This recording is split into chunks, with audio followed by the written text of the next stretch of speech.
getting ready to sell and you ask me, what's the best return on investment project that you can do? My answer is always going to be the same, and that's paint.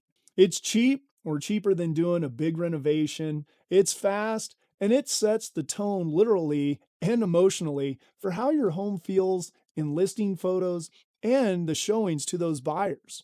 Now, here's the catch. Most people, they either skip it or they totally do it wrong.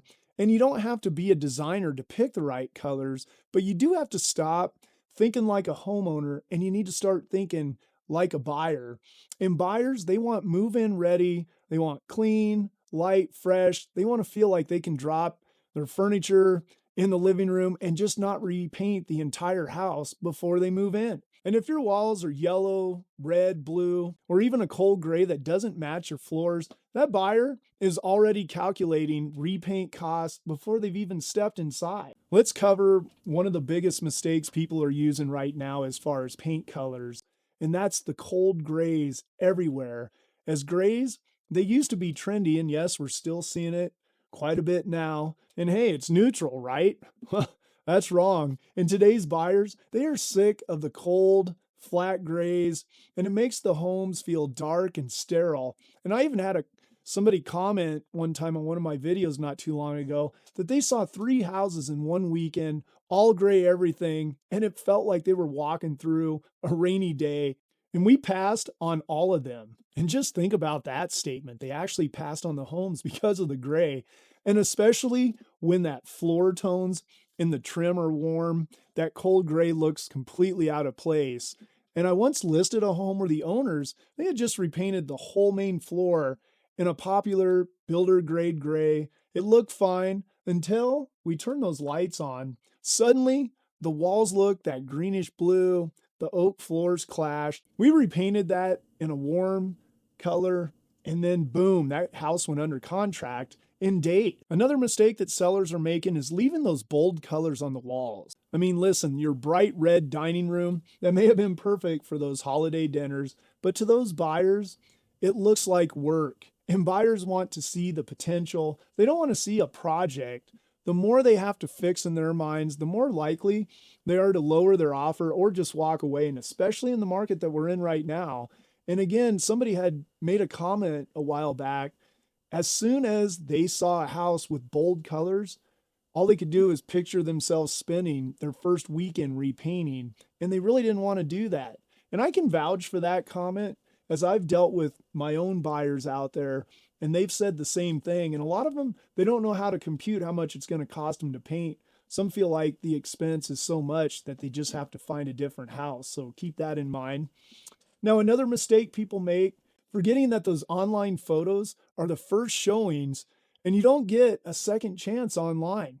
And if your walls don't photograph well, the buyers, they may not even book those showings. I know it sounds crazy, but it is true.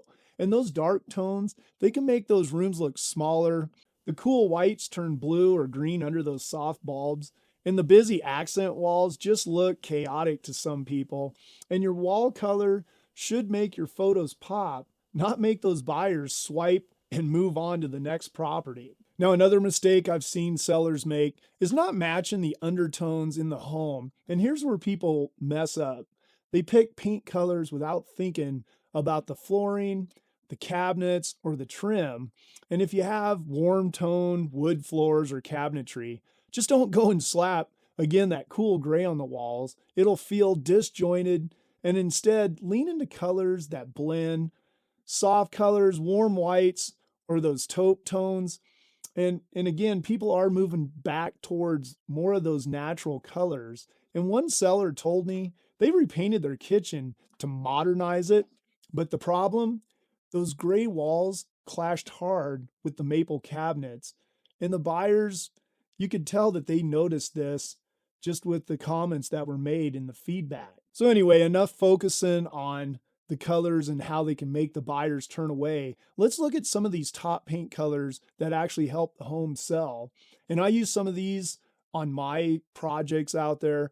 And the first one is the Sherwin-Williams Alabaster. And it's a warm white that feels clean and not cold. And I use alabaster in most of my projects. I really like that color. I think it just goes with everything. And the light doesn't make it look different. And another go-to color, Sherwin-Williams Accessible Beige, a go-to that works with almost everything. And another color that I use on my projects that I really like is the Benjamin Moore Revere Pewter. And it's timeless, soft, super flexible, and I can vouch from all my projects. I even have my sellers use it. The lighting doesn't affect this color at all. And I would like some comments from you if you feel different. I would like to hear because I really stand behind that color a lot because, like I said, I use it myself. Also, Bear has a good paint out there. It's the Swiss coffee, slightly creamy, makes a room feel a little more cozy and so forth.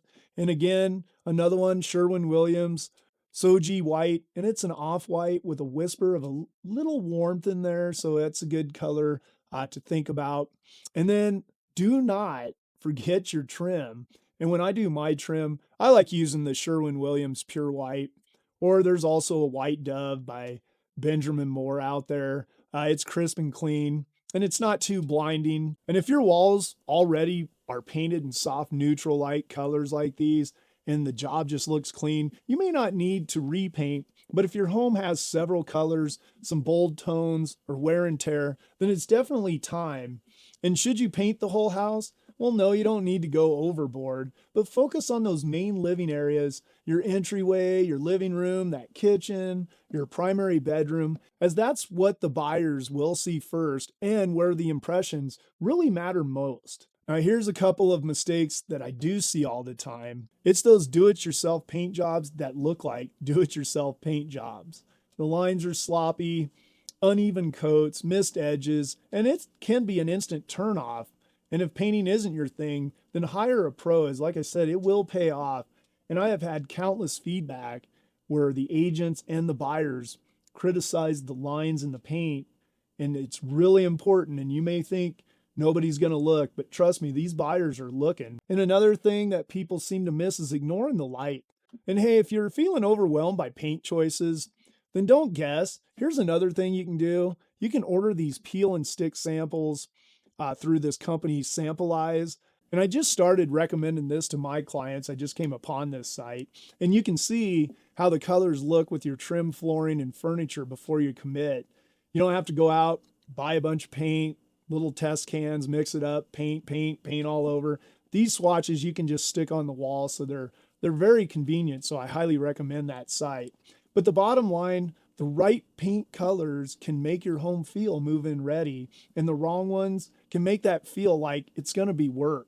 And again, I want you to tell me in your comments below, what's the worst paint colors you've ever seen in a listing? And if you want my full list of top paint colors that help homes sell, plus some staging tips and photo checklists, you can grab my free seller paint and prep guide down below. And again, as always, I do appreciate you watching. I want you to like and subscribe, and please share this with anybody you feel could benefit from this. And also, don't let your walls ruin your deal.